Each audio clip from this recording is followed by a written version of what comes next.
Hello.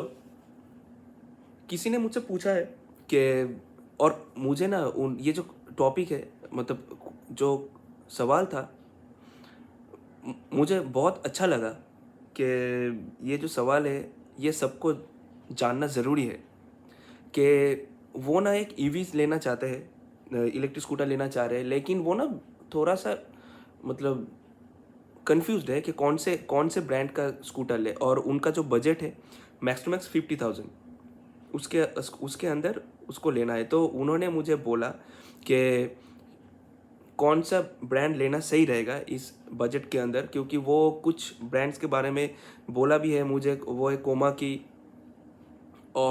की है, आनंद है, ठीक है। और भी बहुत सारे ब्रांड्स है, जैसे कि प्रकृति है, गो ग्रीन है, बहुत सारे ऐसे भी ब्रांड्स है। तो मैं एक चीज़ आप सभी को बोलना चाहूँगा कि ये सब जो स्कूटर है ये आप इनसे ना मतलब ऐसा है कि आप इनसे सिर्फ और सिर्फ एक्सपेक्टेशंस रख सकते हो, ठीक है। कोई भरोसा मत कीजिएगा। भरोसा एक चीज़ है, एक्सपेक्टेशंस उम्मीद एक चीज़ है। दोनों को एक साथ मत कीजिएगा, क्योंकि भरोसा मेरे हिसाब से मैं उन चीज़ों के ऊपर कर सकता हूँ जिनका खुद का कुछ होगा, ठीक है। जैसे जैसे मान के चलिए कि आज बजाज चेतक, टीवीएस आई क्यूब, हीरो वीडा, एथर, इन सब स्कूटर के ऊपर आप भरोसा कर सकते हो, क्योंकि ये जो ब्रांड्स है ना ये बहुत पुराने खिलाड़ी है अपने अपने सेगमेंट पे, ठीक है। तो इनका जो प्रोडक्ट है ये सब कुछ ज़ीरो से लेके एकदम 100 तक खुद का ही सब कुछ है, बनाया हुआ है, ठीक है। लेकिन बाकी जो ब्रांड्स मतलब ये जो स्कूटर आप 40 से 50 हज़ार के अंदर आप ले रहे हो ना, इनका खुद का कुछ नहीं है, ठीक है। हम सबको पता है कि सब बाहर से आ रहा है, असेंबल हो रहा है, सब अपना अपना लोगो वहाँ पे चिपका रहा है और सेल कर रहा है, ना इसका कुछ R&D है ना कुछ है, ठीक है।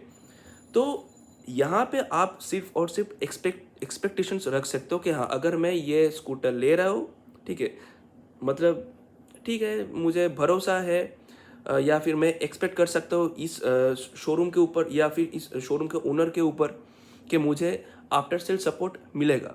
मैं बार बार सभी को बोलता हूँ कि स्कूटर लेना इंपॉर्टेंट नहीं है। इंपॉर्टेंट है स्कूटर लेने के बाद अगर प्रॉब्लम आया तो तब आपका जो स्कूटर है वो 3 महीना, 4 महीना, 6 महीने से बारी पे घर घर पे बंद पड़ा है तो फिर फ़ायदा क्या है, ठीक है। क्योंकि 40,000 भी कम अमाउंट नहीं होता है। तो यहाँ पे अगर आप इस प्राइस सेगमेंट पे एक स्कूटर ले रहे हो ना, तो थोड़ा सा ध्यान में रखिए कि जहाँ से आप स्कूटर ले रहे हो उनका उनका बैकग्राउंड क्या है, ठीक है। मतलब वो कब से वो स्टोर है वहाँ पे, और वाकई में इनके पास वो प्रॉपर स्पेयर है। या फिर मैं एक चीज़ बोलूँगा कि अगर आप स्कूटर ले रहे हो ना, कोशिश कीजिएगा उस तरीके का मॉडल चूज़ करने के जो मॉडल आपको बाकी ब्रांड्स के अंदर भी देखने को मिल जाएगा इजीली। बहुत बहुत से ऐसे मॉडल है, जैसे कि यो बाइक का जो ड्रिफ्ट है डुअल हेडलाइट, वो बहुत फेमस एक मॉडल है डुअल हेडलाइट वाला, क्योंकि वो बाकी सारे ब्रांड्स में भी अवेलेबल है, बहुत से ब्रांड्स में अवेलेबल है। सिंगल हेडलाइट का जितने भी स्कूटर है वो भी सब जगह बाकी ब्रांड्स के अंदर अवेलेबल होता है। इससे एक फ़ायदा क्या होगा, अभी अभी मान के चलिए कि आप कोई एक ब्रांड का स्कूटर लिए हो, अभी 1 साल के बाद मान लीजिए कि उनका जो सप्लाई चेन था, मतलब जहाँ से बाहर से जो स्कूटर वो पार्ट्स इंपोर्ट हो रहा था, आ रहा था, अगर वो सप्लाई चेन टूट भी गया तो वही सेम प्रोडक्ट बाकी ब्रांड्स में भी अवेलेबल होगा। तो आप उसका जो पार्ट्स है ना, आप वहाँ से भी इजीली आप उसको ले पाओगे, चला पाओगे स्कूटर, ठीक है। तो 40 से 50 हज़ार के अंदर अगर अगर आप स्कूटर चूज़ कर रहे हो ना, मेरे हिसाब से एक कॉमन कॉमन सा मॉडल ही चूज़ कीजिए, जो मॉडल बाकी ब्रांड्स में भी आपको देखने को मिलेगा।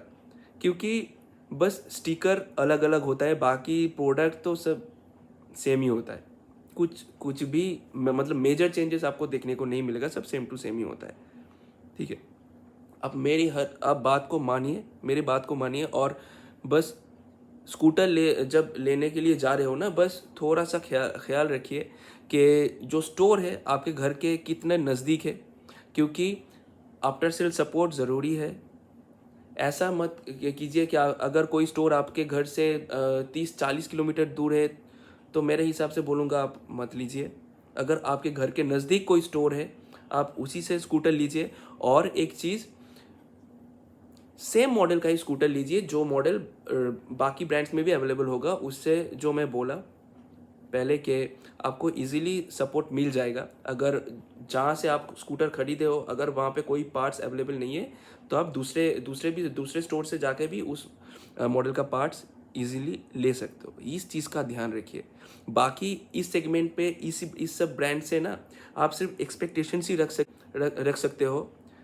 भरोसा तो मेरे हिसाब से बिल्कुल भी नहीं है, क्योंकि इन सब का खुद का कुछ भी नहीं है, इधर उधर से लाके ऐड करके आपको दे रहा है। ठीक है, भरोसा अगर करना है तो सिर्फ और सिर्फ आप स्टोर के ऊपर ही कीजिए। ठीक है, अदरवाइज मुझे तो नहीं लगता है कि पूरा इसके ऊपर डिपेंड होना सही रहेगा। बाकी आप लोग बताइए, आप लोग का क्या राय है। Thank you.